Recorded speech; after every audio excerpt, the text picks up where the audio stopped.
जय श्री राम, जय बागेश्वर धाम, जय गुरु कृपा। आज हम वाल्मीकि रामायण के किष्किंधा-कांड के 43वें सर्ग को हिंदी में पढ़ेंगे।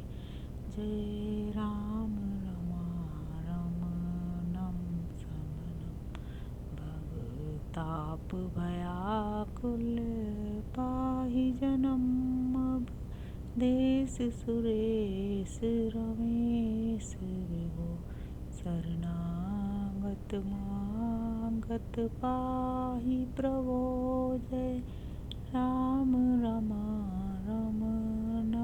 समनम। जय श्री राम। 43वां सर्ग हिंदी में।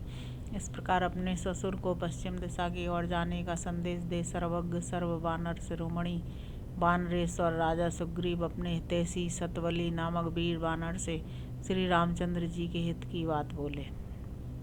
पराक्रमी वीर, तुम अपने ही समान 1,00,000 वनवासी वानरों को, जो यमराज के बेटे हैं, साथ लेकर अपने समस्त मंत्रियों सहित उस उत्तर दिशा में प्रवेश करो जो हिमालय रूपी आभूषणों से विभूषित है, और वहाँ सब और यशस्विनी श्री राम पत्नी सीता का अन्वेषण करो।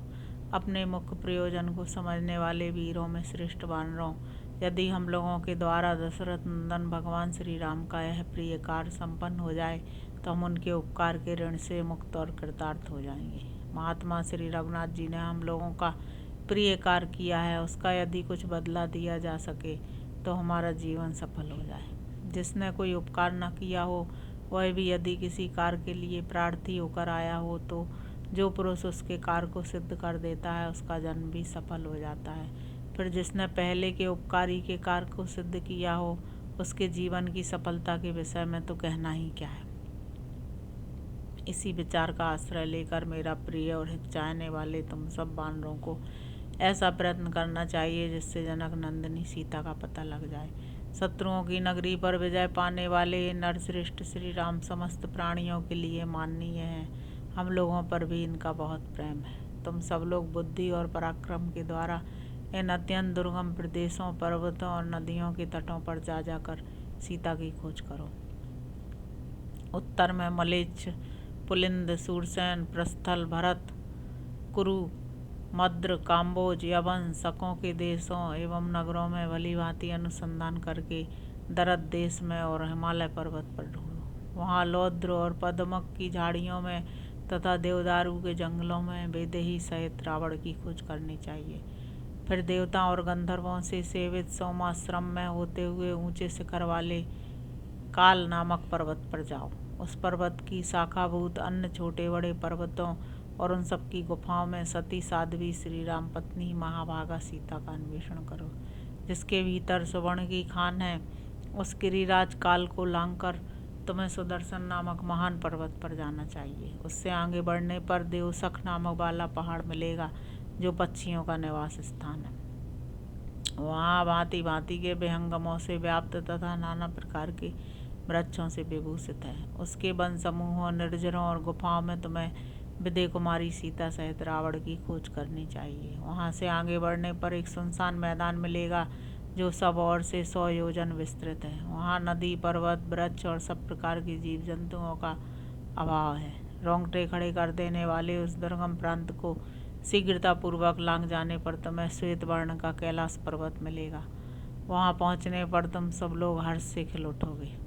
वही विश्वकर्मा का बनाया हुआ कुबेर का रमणीय भवन है, जो श्वेत बादलों के समान प्रतीत होता है। उस भवन को जाम्बू नद नामक सुवर्ण से विभूषित किया गया है।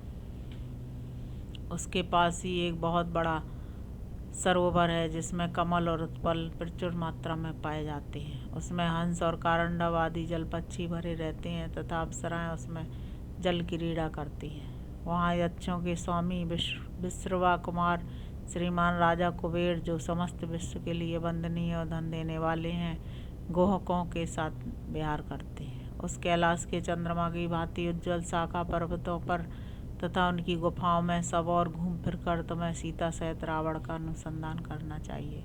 इसके बाद क्रौंचगिरी पर्वत पर जाकर वहाँ की अत्यंत दुर्गम विवर रूप गुफा में तुम्हें सावधानी के साथ प्रवेश करना चाहिए, क्योंकि उसके भीतर प्रवेश करना अत्यंत कठिन माना गया है।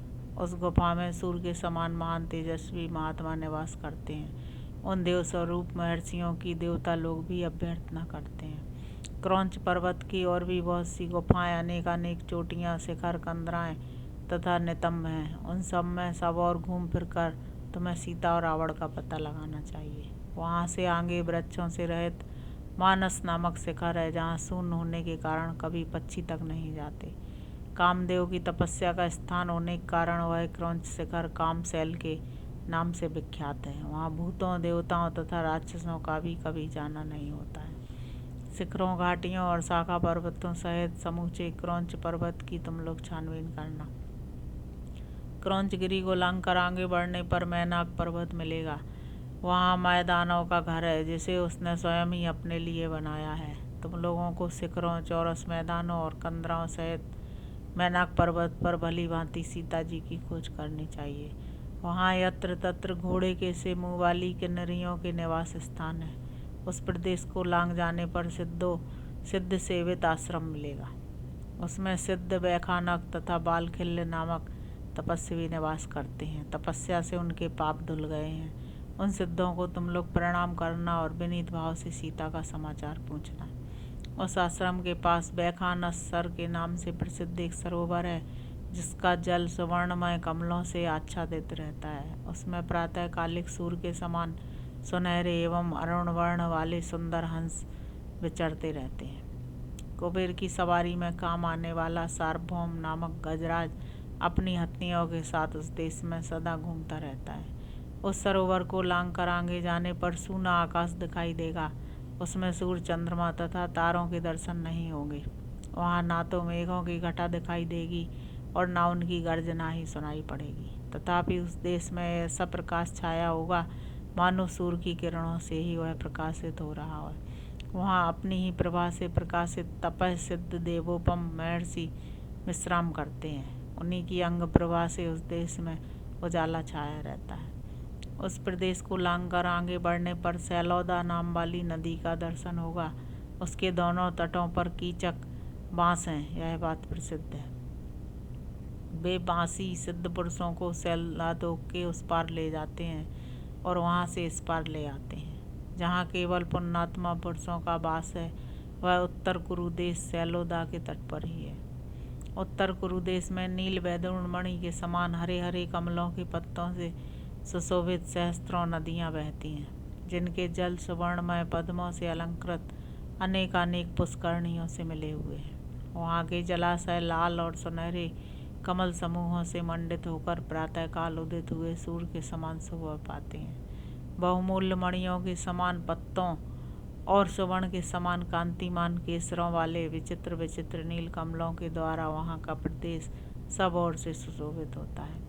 वहाँ की नदियों के तट गोल गोल मोतियों, बहुमूल्य मणियों और सुवर्णों से संपन्न है। इतना ही नहीं, उन नदियों के किनारे संपूर्ण रत्नों से युक्त विचित्र विचित्र पर्वत भी विद्यमान है, जो उनके जल के भीतर तक घुसे हुए हैं। उन पर्वतों में से कितने ही सुवर्णमय हैं, जिनसे अग्नि के समान प्रकाश फैलता रहता है। वहाँ के वृक्षों में सदा ही फल फूल लगे रहते हैं और उन पर पक्षी चहकते रहते हैं। वे वृक्ष दिव्य गंध, दिव्य रस और दिव्य स्पर्श प्रदान करते हैं तथा प्राणियों की सारी मनचाही वस्तुओं की वर्षा करते रहते हैं। इनके सिवा दूसरे श्रेष्ठ वृक्ष फलों के रूप में नाना प्रकार के वस्त्र, मोती और वैदूर मणि से जटित आभूषण देते हैं, जो स्त्रियों तथा पुरुषों के भी उपयोग में आने योग्य होते हैं। दूसरे उत्तम वृक्ष सभी ऋतुओं में सुखपूर्वक सेवन करने योग्य अच्छे फल देते हैं। अन्य सुंदर वृक्ष बहुमूल्य मणियों के समान विचित्र फल उत्पन्न करते हैं। कितने ही अन्य वृक्ष विचित्र बिछौनों से युक्त संज्ञाओं को ही फलों के रूप में प्रकट करते हैं। मन को प्रिय लगने वाली सुंदर मालाएं भी प्रस्तुत करते हैं। बहुमूल्य पेय पदार्थ और भांति भांति के भोजन भी देते हैं तथा रूप और यौवन से प्रकाशित होने वाली सद्गुणवती युवतियों को भी जन्म देते हैं। वहाँ सूर्य के समान कांतिमान गंधर्व, किन्नर, सिद्ध, नाग और विद्याधर सदा नारियों के साथ क्रीड़ा विहार करते रहते हैं। वहाँ के सब लोग पुण्य कर्मा हैं, सभी अर्थ और काम से संपन्न हैं तथा सब लोग काम क्रीड़ा परायण होकर युवती स्त्रियों के साथ निवास करते हैं। वहाँ निरंतर उत्कृष्ट हास परिहास की ध्वनि से युक्त गीत वाद्य का मधुर घोष सुनाई देता है तथा जो समस्त प्राणियों के मन को आनंद प्रदान करने वाला है। वहाँ कोई भी अप्रसन्न नहीं रहता, किसी की भी बुरे कामों में प्रीति नहीं होती। वहाँ रहने से प्रतिदिन मनोरम गुणों की वृद्धि होती है। उस देश को लांघकर आगे जाने पर उत्तर दिग्वर्ती समुद्र उपलब्ध होगा। उस समुद्र के मध्य भाग में सोमगिरी नामक एक बहुत बड़ा ऊंचा सुवर्णमय पर्वत है। जो लोग स्वर्गलोक में गए हैं वे तथा इंद्रलोक और ब्रह्मलोक में रहने वाले देवता उस गिरिराज सोमगिरी का दर्शन करते हैं। वह देश सूर्य से रहित है तो भी सोमगिरी की प्रभा से सदा प्रकाशित होता रहता है। तपते हुए सूर्य की प्रभा से जो देश प्रकाशित होते हैं उन्हीं की भांति उसे सूर्यदेव की शोभा से संपन्न सा जानना चाहिए। वहाँ विश्वात्मा भगवान विष्णु, एकादश रुद्रों के रूप में प्रकट होने वाले भगवान शंकर तथा ब्रह्म ऋषियों से घिरे हुए देवेश्वर ब्रह्मा जी निवास करते हैं। तुम लोग उत्तर कुरु के मार्ग से सोमगिरी तक जाकर उसकी सीमा से आगे किसी तरह बढ़ना। तुम्हारी तरह दूसरे प्राणियों की भी वहाँ गति नहीं है। वह सोमगिरी देवताओं के लिए भी दुर्गम है, अतः उसका दर्शन मात्र करके तुम लोग शीघ्र लौट आना। श्रेष्ठ वानरों, बस उत्तर दिशा में इतनी ही दूर तक तुम सब वानर जा सकते हो। उसके आगे ना तो सूर्य का प्रकाश है और ना किसी देश आदि की सीमा ही। अतः आगे की भूमि के संबंध में मैं कुछ नहीं जानता। मैंने जो जो स्थान बताए हैं उन सब में सीता की खोज करना और जिन स्थानों का नाम नहीं लिया है वहाँ भी ढूंढने का ही निश्चित विचार रखना। अग्नि और वायु के समान तेजस्वी तथा बलशाली वानरों, विदे नंदिनी सीता के दर्शन के लिए तुम जो जो कार्य या प्रयास करोगे उन सबके द्वारा दशरथ नंदन भगवान श्री राम का महान प्रिय कार्य संपन्न होगा तथा उसी से मेरा भी प्रिय कार्य पूर्ण हो जाएगा। वानरों, श्री रामचंद्र जी का प्रिय कार्य करके जब तुम लौटोगे तब मैं सर्वगुण संपन्न एवं मनोनुकूल पदार्थों के द्वारा तुम सब लोगों का सत्कार करूँगा। तत्पश्चात तुम लोग शत्रुहीन होकर अपने हितैषियों और बंधु बांधवों सहित कृतार्थ एवं समस्त प्राणियों के आश्रयदाता होकर अपनी प्रियतमाओं के साथ सारी पृथ्वी पर सानंद विचरण करोगे। इस प्रकार श्री वाल्मीकि निर्मित आर्ष रामायण आदि काव्य के किष्किंधा कांड में 43वां सर्ग पूरा हुआ। जय श्री राम।